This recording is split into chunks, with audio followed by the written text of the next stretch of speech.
SS Music proudly presents Pandiraj & Co. celebrating the journey of director Pandiraj. Title sponsor Presta Women's Wear in association with Chera Home Junction and SS News Digital. Refreshment partner Chennai Gulfi. Hospitality partner Chai Kings. I decide. I go extra. Presta, always extra. But what extra? அப்போ சின்ன வயசுல அவர் பண்ண சேட்டெல்லாம் உங்களுக்கு தெரிஞ்சிருக்குமே. எல்லாமே தெரியும். நாங்க பண்ண சேட்டை தான் பசங்க. ஓ சூப்பர். இன்னைக்கு நல்ல நண்டு குழம்பு வேற வச்சுருந்தாங்க. அந்த நண்டு குழம்பு முதற்கொண்டு ஞாபகத்தில் இருக்குது. கை ரெண்டுமே வந்து பரதநாட்டியம் ஆடுற மாதிரி பண்ணிகிட்டே இருப்பேன். எப்போ பார்த்தாலும் இப்படி தான் சொல்லுவான். அப்புறம் டைரக்டர் எதாவது கேட்டார்னா டைரெக்டாக பதில் சொல்லுவான். டைரக்டர்னா பேரை சொல்கிறா. எங்கள் டைரக்டர்னா எனக்கு ஒரே டைரக்டர் தாங்க, சேரன் சார். சரிங்களா? ஆமாம், நான் எங்கள் டைரக்டர்னா சேரன் சார் தான். இவர் தான் வந்து கொஞ்சம் ரோஸ்ட் பண்ணிட்டு இருந்தாரு. ஸோ இவர் வந்து பயங்கரமாக மிமிக்ரிலாம் பண்ணுவாருன்னு கேள்விப்பட்டேன். நான் தான் அவர் தான் சொன்னார். ஒரு சீன் எடுத்துகிட்டு இருக்கிறோம். இந்த டைலாகை மாற்றவே கூடாது. அவர் இது இன்னும் திருக்குறளை இல்லைப்பா அப்படி கிடையாது, அவன் ஒரு காமெடி சென்ஸோடு எழுதியிருக்கிறான். நீ சொல்லு, அவனை மாரி சொல்லு, நான் சிரிக்கிறேன். கீரை வாங்க போன இடத்துல கேஸை வாங்கிட்டு வந்துடுவான். அதனால் வேறு யாராவது பார்க்கலான்ற மாதிரி ஒரு அர்த்தத்தில் எழுதியிருக்கான். கீரை வாங்க போன இடத்துல கேஸை வாங்கிட்டு வந்துடலையா, அவனுக்கு போயா ஏய் நீ என்ன மாரி பேசுவேன். இல்லைப்பா இவன் கேரவனில் அவரை கூப்பிட போனான்னா இவனாலே ஒரு 2-3 நாள் ஷூட்டிங் எதுக்கு? இவன் சொந்த கதை பேசிட்டு அவர் புறப்பட்டு வந்துருவாரு. அவர் பழைய எக்ஸ்பீரியன்ஸ் எல்லாம் பேசிட்டே இருப்பான். அப்பா லைட்டிங் நடக்குதுப்பா இருங்கப்பா அப்படின்ட்டு இவன் சொந்த கதை எடுத்து டாலியை லவ் பண்ண கதை எல்லா கதையும் எடுத்து அவர்கிட்ட வந்து ஃபுல் கதை இவன் கதை. ஆமா, 16 வயதுல எப்படி ஐடியா கிடைச்சது? மண்வாசல் இந்த எப்படிப்பா இப்படி ஒரு கதையை யோசிப்பீங்க? அவர் ஆரம்பிச்சாருன்னா அது 2 மணி நேரம் போகும். அவருக்கும் சிவாஜிக்கு நடந்த பிரச்சனை எல்லாம் போய்கிட்டு இருக்கோம். உங்க மருமக அர்ச்சனா மேடம் யோ அவங்க என் ஒய்ஃப் இல்லையான்னு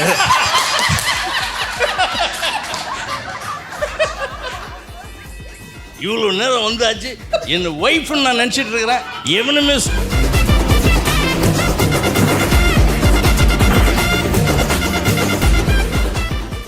சின்ன வயசுலேருந்து அவர் அவங்க கூட ட்ராவல் பண்ணார் இல்லையா?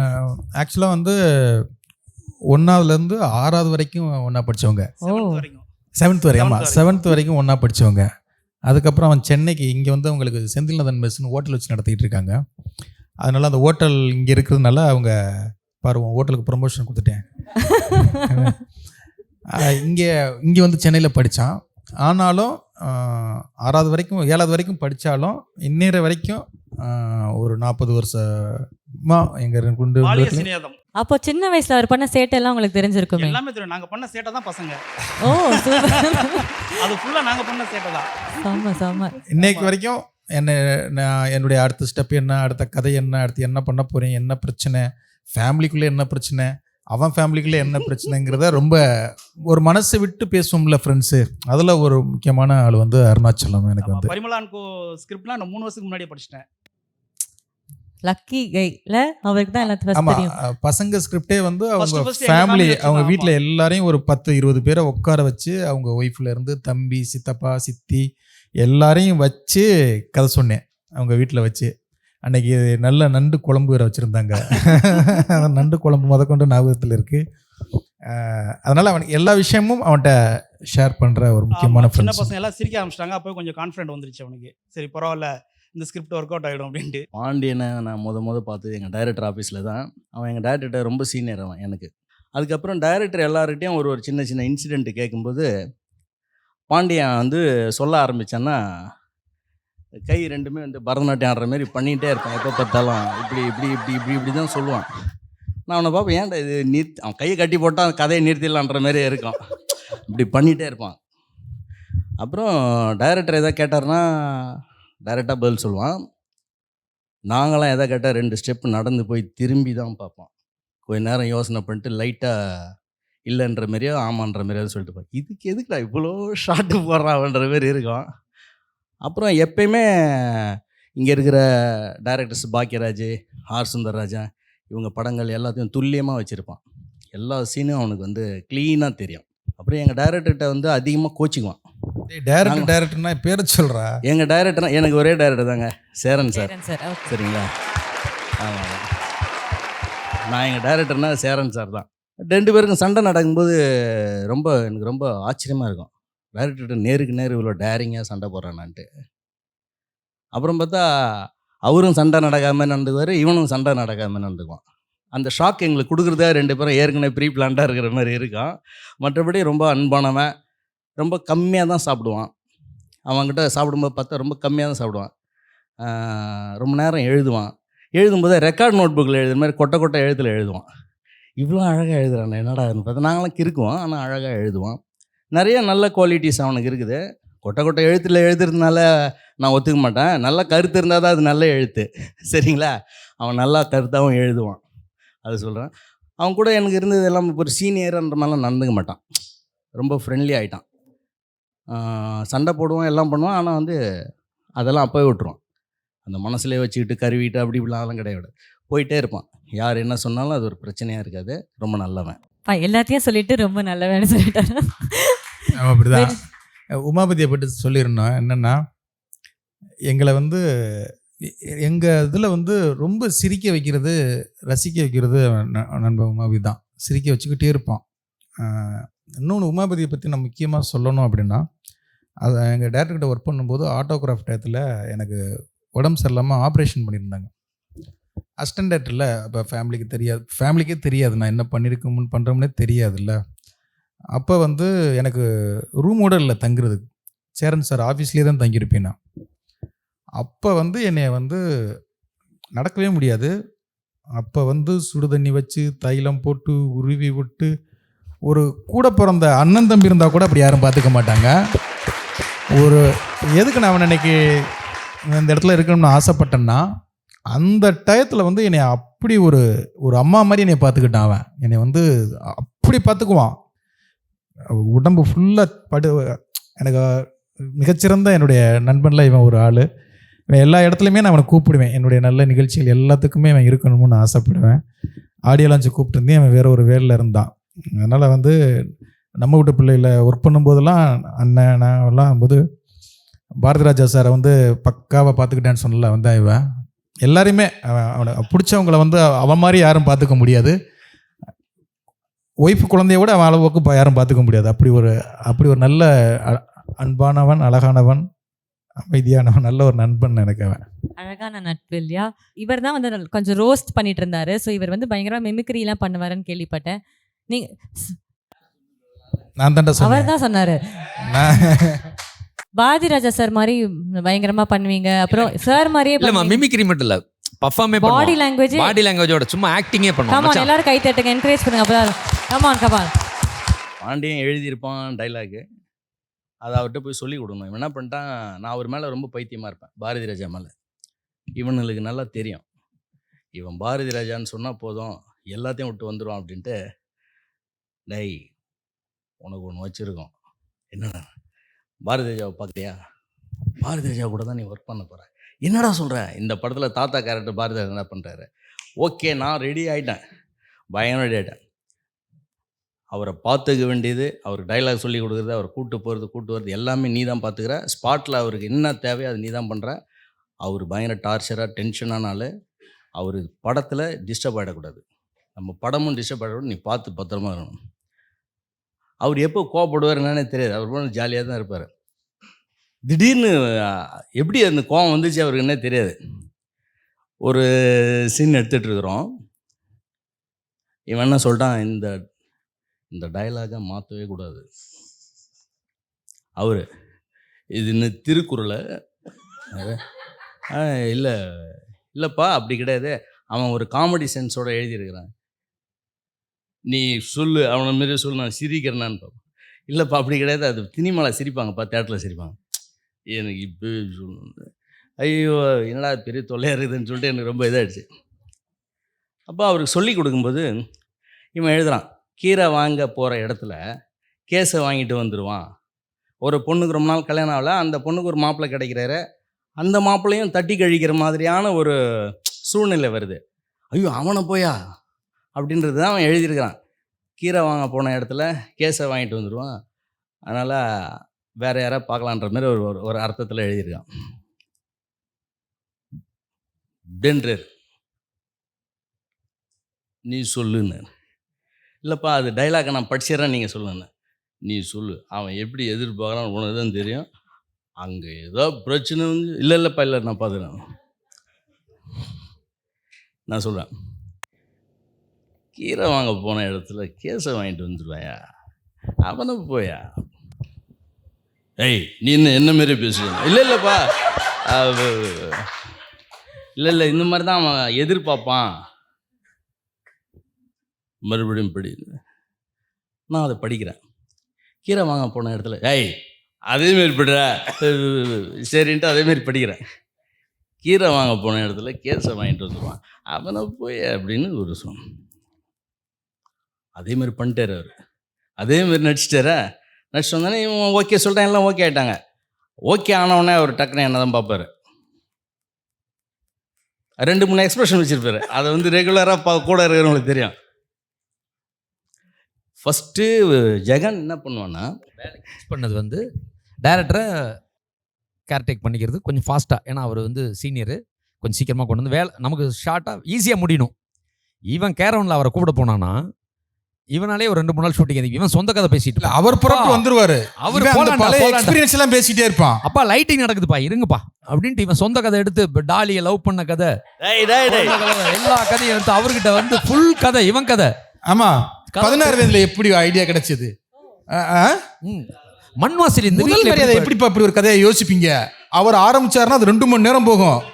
அவருக்கும் சிவாஜிக்கும் அந்த பிரச்சனை எல்லாம் போய்கிட்டு இருக்கும். எல்லா ஸ்னேட்டர் போய் கேரவன்ல நினைப்பாங்க. நின்னா கதவை திறந்துருவாங்க. திறந்தா மச்சான் தான் முடிச்சிட்டேன் அப்படின்ட்டு இவன் கதையை முடிச்சிட்டு இருப்பான். டேரக்டர் வந்து என்ன நடக்குதுன்னு கேட்பார். லைட்டிங் போயிட்டு இருப்பா, நீங்கள் உட்காருங்கண்ணா. சரி நான் படுக்குவான்னு. இல்லை படுக்காதீங்க, படுத்துருவார். Ready ready ready ready. Jagan வந்து இப்போ தான் வண்டி வந்து இறங்குதுன்னொடனே ரெடின்னுடுவான். Ready ready ready ready ready. Natty sir Natty மாமா வாங்க மாமா, மாமா சூப்பராக இருக்கீங்க மாமா. எங்கம்மா எப்படி மாமா ரெடியா நீங்கள்? சூப்பர் டைலாக்லாம் ரெடியா? அடுத்து டைலாக்லாம் படிச்சு okay ready ready ready ready. மாமா ஆர்கே சுரேஷ் வர்றாரா? சுரேஷ் மாமா வாங்க, எம்ஜிஆர் வாங்க, கருப்பு எம்ஜிஆர் எல்லாரையுமே. இப்போ உங்களை சொன்னான் இல்லையா, அதுமாரி நான் ஒரு கிழிஞ்ச சட்டை போட்டேன். மச்சான் சூப்பராக இருக்குது மச்சான் சட்டை, எப்படி மச்சான்? அடுத்தது ஒரு லோடு லாரியை தூக்கி நம்ம தலை மேலே வைக்க போகிறான். Super super super, energy energy energy energy, ஓடு ஓடு ஓடு ஓடு ஓடு ஓடு பண்ணிகிட்டு இருப்பான். ஷூட்டிங்கில் ஒரு திருமண காட்சி எடுக்கிறோம். மொத்த ஒரு கல்யாண மண்டபத்தை ரெடி பண்ணி உண்மையிலே கல்யாணம் மாதிரியே, யார் கேட்டாலும் உண்மையில கல்யாணன்ற மாதிரியே இருக்கும்.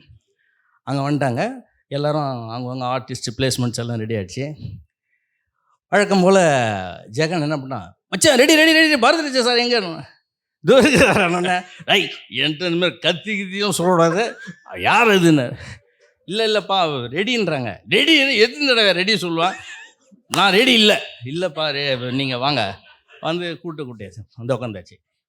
வந்தால் யார் என்னென்னே தெரியல அவருக்கு. அர்ச்சனா மேடம் யார், சிவகார்த்திகேயனோட தங்கச்சி ஐஸ்வர்யா ராஜா இருக்கிறவன் சொல்லணும்ல. இப்போ நட்டி மாமா வந்து உங்கள் பேத்தியோட ஹஸ்பண்டுன்னு சொல்லணும்ல. சொந்த கதையே பேசிட்டு படத்தை கதையே பேச இல்லை ஷூட்டிங் முடிகிற வரைக்கும். ஷூட்டிங் அவரே கேட்குற ஒரு பெரிய காமெடி. நான் எங்கே நிற்கிறேன், நான் நிற்கிறேன், என்னோடய லுக்கு என்ன சார் அங்கே பார்க்குறீங்க பாரு, உங்கள் மருமக அர்ச்சனா மேடம் உங்கள் யோ அவங்க என் ஒய்ஃப் இல்லையான்னு.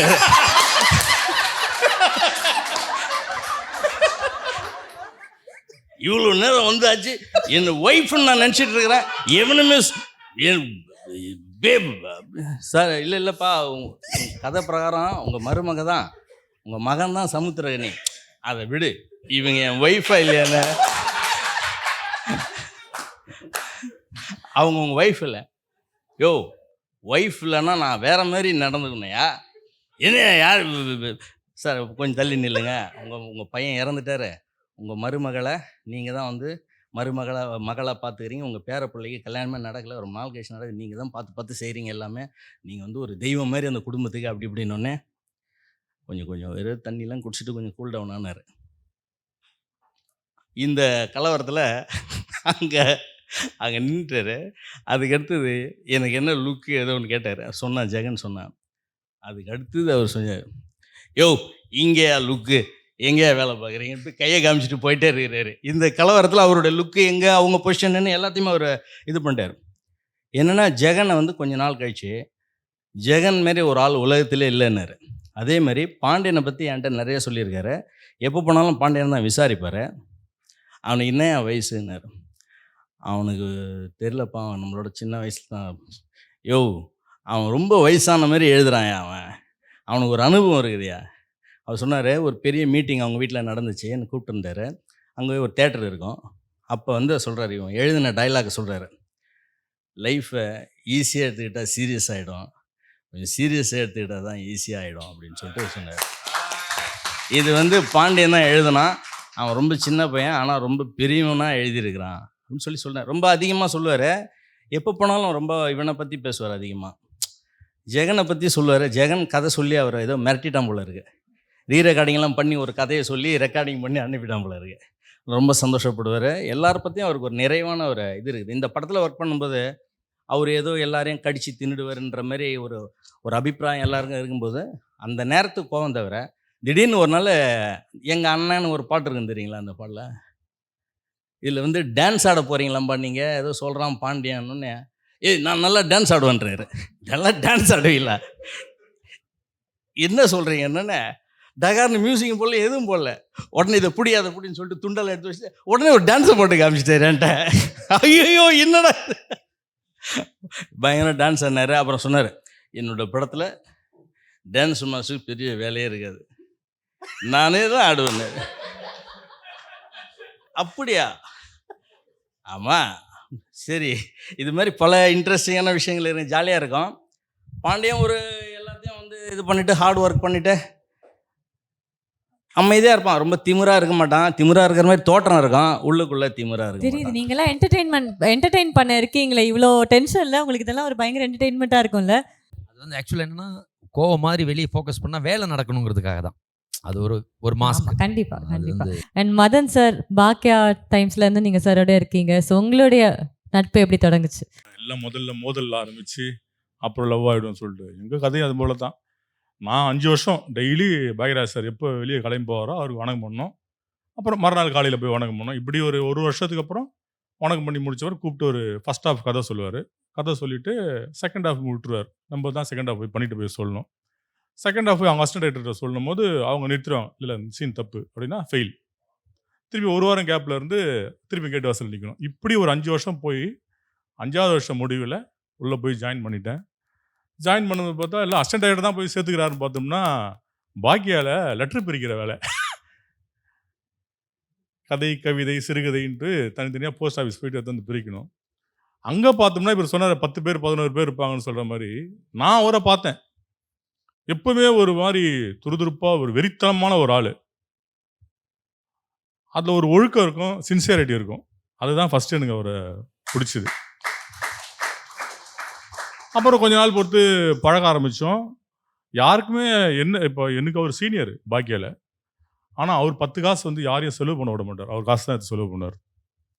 இப்படி அவரை பற்றி சொல்லிகிட்டே போகலாம். அப்படி ஒரு நாள் வந்து அந்த அக்னி நட்சத்திரம் படத்தில் கார்த்திக் சாரும் பிரபு சாரும் பார்த்துப்பாங்களா, அப்படி தான் இருந்தது கொஞ்சம் காலம். ஒரு வாரம் இருந்திருக்குன்னு நினைக்கிறேன். ஏன்னா நம்ம இடத்துக்கு இவன் வந்துட்டானான்னு நான் நினைப்பேன், அவர் இடத்துக்கு நான் வந்துட்டேன்னா அவர் நினைப்பார். இப்படியே போயிட்டு இருந்தது. ஒரு சாயந்தர நேரம் இன்னும் அது பசுமையாக ஞாபகத்தில் இருக்குது.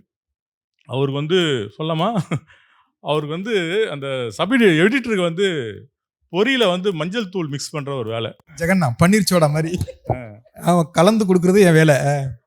அதாவது பொரி, பொட்டுக்கடலை, காராச்சோறு, மஞ்சத்தூள் போட்டு மிக்ஸ் பண்ணி நான் வைக்கணும், அதான் என் வேலை.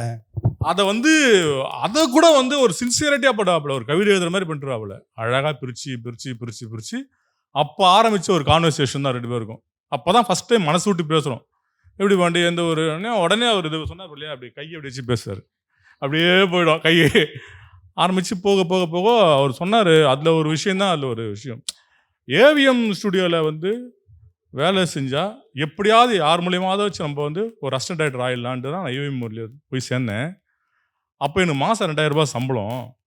அப்போது ஒரு மாதம் சம்பளம் வாங்கிட்டேன். சம்பளம் வாங்கின ஒன்றுமே அங்கே ஒரு ஆள் வந்தார், நீ எனக்கு 2000 ரூபா கொடு, நான் இந்த பெரிய டைரக்டர் உன்னை சேர்த்து விட்டுறேன்னு சொன்னார். பயங்கர சந்தோஷம் எனக்கு. அந்த 2000 நான் அவர்கிட்ட கொடுத்துட்டு மறுநாள்லேருந்து வெயிட் பண்ணுறேன், வாங்கிட்டு போடுறது வரவே இல்லை. இப்போ வந்து இவ்வளோ பெரிய ஆளாக இருக்காரு, அப்போது சின்ன பையன். அதுக்கு முன்னாடி ஒரு 3 வருஷத்துக்கு கதை சொல்கிறாரு. ஒரு பையன் செக்யூரிட்டியாக வேலை செஞ்சு அந்த 2000 ரூபாய் எடுத்துன்னு போயிட்டான் அப்படின் போது சத்தியமாக நான் வெறுதி யோசிக்கல. நாளைக்கு காலையில் ரெடியாக இருப்பாண்டி அப்படின்னேன். என்ன அப்படின்னாப்புல, வா அப்படின்னு சொல்லி சேரன் சார் வீட்டுக்கு கூப்பிட்டு போனேன். அப்போ தான் அவர் அங்கே தான் ஸ்டார்ட் ஆச்சு. அப்போ ஆரம்பித்த ஒரு பயணம் இன்றைக்கும் எல்லா நல்லதுலேயும் எல்லா வெற்றிலையும் என்ன தவறாமல் கூப்பிட்டுருக்காரு. அது எனக்கு ஒரு பெரிய சந்தோஷம்தான். இது ரைட்டர் சம்மந்தப்பட்ட விஷயத்தினால சொல்கிறேன். இந்த சிவசங்கரி மேடம் வந்து ஒரு ஆட்டோபயோகிராஃபி எழுதியிருப்பாங்க. அதில் வந்து எப்பெல்லாம் உனக்கு வந்து ஒரு தடை வருதோ அப்போ வந்து இந்த ஸ்லோகத்தில் சொல்லு, ஞானானந்தமயம் தேவம் நிர்மலஸ்படி காக்குரிதும் ஆதாரம் சர்வ வித்யானாம் அயக்கிரியம் முவாச மகே அப்படின்னு ஒரு ஸ்லோகம். அது சொன்னோம்னா ரைட்டிங் வந்துடும் அப்படின்னு ஒன்று சொல்லுவாங்க. அப்படிங்களாம் கூட வராத காலத்தில் கூட ஸ்ட்ரெயிட்டாக போய் பாண்டி ஆஃபீஸ் தான் போவேன். அப்படி உக்காந்துட்டு அந்த கீழே இருந்து எல்லாம் ஒவ்வொரு ஷிஃப்டாக எடுத்துருப்பாப்புல. ஓனா எடுத்து வைக்கும்போது நம்மளுக்கு மலைப்பாக இருக்கும். 10 கதை வச்சிருப்பாப்புல, எல்லாமே பவுண்டடாக இருக்கும். ஸோ அங்கேருந்து ரிட்டர்ன் வரும்போது அந்த நடேசன் தெரு 5வது தெரு அந்த இடத்துல ரிட்டர்ன் வரும்போது புதுசாக நம்மளே ஜெயிச்சிட்ட மாதிரி நம்மளுக்கு ஒரு உணர்வு வரும். அதுதான் பாண்டி. மதன் வந்து அவர் வந்து ஒரு அசிஸ்டன்ட் டைரக்டருக்கு ட்ரை பண்ணிட்டு இருக்காரு. ஆனால் அவர் வந்து என்னை சேரன் சார்ட்ட போய் இவனை அசிஸ்டண்டாக சேர்த்துங்கிறதுக்கே ஒரு பெரிய மனசு வேணும். ஏன்னா அவரே ஒரு வாய்ப்பு தேடிக்கிட்டு இருக்கும்போது அது அவருடைய பெரிய குவாலிட்டியை நான் பார்த்தேன். அதனால என்னுடைய நல்ல விஷயங்கள் எப்பவுமே சசிகுமார் சாருக்கு நான் ஃபஸ்ட்டு ஃபோன் அடிப்பேன், எந்த விஷயமா இருந்தாலும். ஏன்னா எனக்கு வந்து வாழ்க்கை கொடுத்ததில் வந்து சசிகுமார் சாருக்கு முக்கியம். அந்த மாதிரி ஒரு 4-5 பேரில் மதன் ஒருத்தர் இருப்பார். ஏன்னா எனக்கு அன்னைக்கு சேரன் சாரையும் ஜெகனனையும் அறிமுகப்படுத்தி வச்சதில் மதனுடைய பங்கு வந்து ரொம்ப முக்கியமானது. அதை நம்ம மறக்கக்கூடாது. கிட்டத்தட்ட 25 வருஷத்துக்கு மேலே எங்களுடைய ஜேர்னி. அதே மாதிரி இப்போ ஆனந்த விகடனில் வந்து முதல் ஆர்டிக்கல் எது வந்தாலும் உடனே ஒரு டீசர் வந்தாலும் ட்ரெய்லர் வந்தாலும் என்னைய நானே நல்ல எனர்ஜியான ஆள், எப்போவுமே ரொம்ப பாசிட்டிவாக இருக்கணும், எனர்ஜியாகவே இருப்பேன். இன்னும் எனர்ஜியை ஏற்றி விடுவார். ஒரு அரை மணி நேரம் ஃபோன் பேசினோம்னா அப்படி இருக்குது இப்படி இருக்குது, வெளில படத்தை பற்றி டாக்கு செம்மையாக இருக்குது, அந்த ஆர்டிக்கல் படித்தேன் அப்படின்னு இன்னும் நம்மளை வந்து எனர்ஜியை ஏற்றி விடுவார். அவர் சீக்கிரமாக இயக்குனர் ஆகணும். நானும் பல இடங்களில் அவருக்கு சொல்லிவிட்டேன். கண்டிப்பாக சீக்கிரமாக இன்னும் என்னை விட பெரிய இயக்குனராக மதன் வருவார் அப்படிங்கிறத பெருசாக முடியாது. வாழ்த்துக்கள் சார், கண்டிப்பாக அதுக்கு வாழ்த்துக்கள். சீக்கிரமாக நாங்கள் உங்களை வந்து அதுக்கு இன்டர்வியூ பண்ணுவோம் உங்கள் படத்துக்கும். அப்புறம் அவங்க அப்பா பற்றி சொன்னார். சார் அப்பா இல்லை, நான் என்ன நினச்சேன்னா அப்பா இல்லை நம்ம இருக்கும் பாண்டிக்கு நான் நினச்சேன். நான் அந்த இடத்துல தான் பாண்டி பார்க்குறேன். Beautiful sir, beautiful. And Jagan அவருடைய நெருங்கிய நண்பர் அண்ட் உங்களை பற்றி நிறைய சொன்னார். ஸோ நீங்கள் சொல்லுங்கள், ஃபர்ஸ்ட் இம்ப்ரெஷன். ஜென்ரலாக சொல்லுவாங்க நண்பர் இல்லை, அண்ணன் குருநாதர். Okay, super. ஜென்ரலாக சொல்லுவாங்க ஒரு நல்ல நட்புக்கு வந்து தொடக்கம் வந்து ஃபஸ்ட்டு ஒரு மோதலில் தான் ஆரம்பிக்கும். அந்த நட்பு தான் கடைசி வரைக்கும் இருக்கும். அது எல்லாருமே நம்ம வாழ்க்கையில் அனுபவிச்சிருப்போம். உங்களுக்கு அப்படி தானா? எனக்கு அப்படி தம்பியோட ஏற்படலை. நான் காம்படிஷனில் நாங்கள் மீட் பண்ணல. நல்லா இருக்குங்க. முதல்ல ஆரம்பிக்கிறது உங்களோட காஸ்டியூமே ரொம்ப நல்லா இருக்கு. அழகா, வெரி குட். வந்து யாருமே சொல்ல வந்ததுலேருந்து நீங்கள் தான் சொல்லிருக்கீங்க. தேங்க்யூ. நிஜமா நல்லா இருக்கு. Good, placenta, happy. இங்கே இல்லை உங்களுக்குன்னு இல்லை, எல்லா பெண்களுக்கும் நல்லா இருந்தா எல்லா பெண்களுக்கும் சொல்லிடுவார் அண்ணன். எல்லா பெண்களையும் நல்லா இருந்தா சொல்லிடுவேன். ரொம்ப ஹாப்பி. இது வந்து பரிமளா அன்கோ, அது பசங்க அன்கோவா மாறி இன்னைக்கு பாண்டிராஜ் அன்கோவா வந்து ஒரு பெரிய விஷயம். என்னன்னா 2008 ஆரம்பிச்சு இன்னைக்கு வரைக்கும் சினிமாவில் தொடர்ந்து ஓடிக்கிட்டே இருக்கிறது. அந்த ஓடிக்கிட்டே இருக்கிறப்ப கூட வந்தவங்களை அப்படியே கூட்டிக்கிட்டே போகிறது இருக்கு இல்லைங்களா, அது ரொம்ப பெரிய விஷயம். நீங்கள் இம்ப்ரெஷன் ஆரம்பிச்சிங்க தம்பிக்கிட்ட. நான் வந்து ஃபஸ்ட்டு அவர்கிட்ட வந்து பாக்கியாவில் கொண்டு வந்து சிறுகதை படித்தேன். அந்த ரைட்டிங் தான் அவர்கிட்ட எனக்கு இம்ப்ரெஸ் ஆனது. 96 அந்த மாதிரி 7 அந்த மாதிரி டைமில் அந்த ரைட்டிங் படித்தோன்னே எனக்கு ஃபஸ்ட் இம்ப்ரெசிவாக நல்லா இருந்துச்சு. அப்போது பரவாயில்லையே, ஒரு குட்டி பையன் இவ்வளோ சூப்பராக கதை எழுதிருக்கேன். அது வந்து ஒரு 2-3 சிறுகதைகளாக படித்தோன்னே எனக்கு பிடிச்சது. அந்த எழுத்து தான் அவர்கிட்ட எனக்கு பிடிச்சது. ஸோ இப்போ கொஞ்சம் பேர் வந்து வெற்றி வந்துட்டால் வந்து உழைக்கிறத கம்மி பண்ணிடுவாங்க. பணம் வந்துருச்சுன்னா நிறைய ஆட்களை போட்டுக்கிட்டு அவங்க செய்கிற வேலையை கம்மியாக்கிட்டு அந்த ஃபோக்கஸ் கம்மியாகிடும். அவர் வந்து வெற்றி வர அதிக நேரம் உழைப்பார். இப்போது தலைவன் தலைவியை விட இந்த படத்துக்கு அதிகமாக உழைச்சிருப்பார். இப்போ அடுத்த படத்துக்கு இன்னும் அதிகமாக உழைப்பார். ஏன்னா அந்த ரெஸ்பான்சிபிலிட்டி எடுத்துக்கிறது. ஒரு ஹியூமனாக எல்லாருக்குமே வெற்றின்னு ஒன்று வந்துட்டு அது நிற்காது. அது தொடர் வெற்றியாக வர்றப்போ அப்படியே தரையில் நிற்கிறது பெரிய விஷயம். அப்புறம் கண்ணு காது எல்லாத்தையும் திறந்து வச்சுக்கிறது.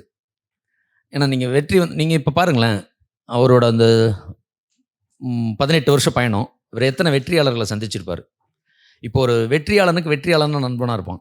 ஆனால் இந்த மேடையில் நண்பன்னு சொல்லி ஏற்றுனது பூராமே அருணாசலம் மட்டும் முதலாளி, அவர் ஹோட்டல் பிஸ்னஸ், அவர் விட்டுருங்க, அவர் பெரிய ஆள். நாங்கள் 3 பேருமே ரொம்ப மிடில் கிளாஸ் ஃபேமிலி. ஆனால் அவருக்கு வந்து அவர் வளர்ந்தாலும் அந்த நட்பை மாறாமல் எடுத்துகிட்டு போகிறது அவரோட பெரிய பண்பு. அது நல்ல குவாலிட்டி. இப்போ இந்த படம் மாதிரி தான் அவரை சுற்றி இந்த அசிஸ்டன்ட்ஸ்லாம் நிறைய பேர் வந்து ஒரு டேரக்டர்கிட்ட வேலை பார்த்துட்டாங்கன்னா அவர்கிட்ட சண்டை போட்டு போயிடுவாங்க, அல்லது இந்த ஆள்கிட்ட ஒன்று தப்பிச்சு போனால் போதுன்னு போயிடுவாங்கல்ல. அப்படி இல்லாமல் அந்த அவங்க திரும்ப திரும்ப நீங்கள் எப்பவுமே ஆயுத பூஜைன்னு பார்த்தா எல்லாருமே எங்கே இருந்தாலும் ஓடி வந்துடுவானுங்க. கரெக்டாக ஆயுத பூஜைக்கு ஆஃபீஸ் வந்துடுவாங்க, படம் பூஜைக்கு வந்துடுவானுங்க, ஃபர்ஸ்ட் டே ஒரு 2-3 நாள் ஷூட்டிங்கில் நிற்பாங்க. அதெல்லாம் வந்து அவரோட அந்த அன்பு தான். அவர்கிட்ட வேலை செஞ்சோன்றோம், வேலை செஞ்ச வரைக்கும் சம்பளம் வாங்கியாச்சு போயாச்சு, திரும்ப வந்து கன்டினியூ பண்ணுறது காரணம் அன்பு. அப்புறம் அவனுங்க வந்து கதை சொன்னால் என்ன படம் பண்ண போகிறோன்னா அந்த கதையில் கொஞ்சம் டைம் கொடுத்து உட்காந்து கதையை பேசுவாப்புல. அதெல்லாம் நல்ல விஷயம். ஸோ நீங்கள் அவரை பற்றி சொல்லுங்கள். சரண் சாருக்கு நான் வாய்ப்பு தேடி போகும்போது ஒரு இண்டஸ்ட்ரியில் வந்து ஃபஸ்ட்டு டைமாக ஒரு பாசிட்டிவாக, தம்பி உனக்கு இங்கே வாய்ப்பு கிடைக்கும், நீ வெயிட் பண்ணு அப்படின்னு சொன்னது வந்து அண்ணன். அது என்னுடைய இதில் அப்போ ராமன் தேடிய சீதை அப்படின்னு ஒரு படம் பண்ணார். அந்த படத்தில் நான் அசிஸ்டன்ட் டைரக்டர், தம்பி இதில் வந்து கொஞ்சம் ஹெல்ப் பண்ணி கொடுறா அப்படின்னு சொன்னேன். ஏன்னா அவர் வந்து புதிய இதில் ஒர்க் பண்ணுறதுக்கு வாய்ப்பு இல்லை, நாங்கள் டேரக்டரோட இருந்ததுனால. அதுக்கப்புறம் அண்ணன் கோடம்பாக்கம் 2-3 படங்கள் பண்ணார்.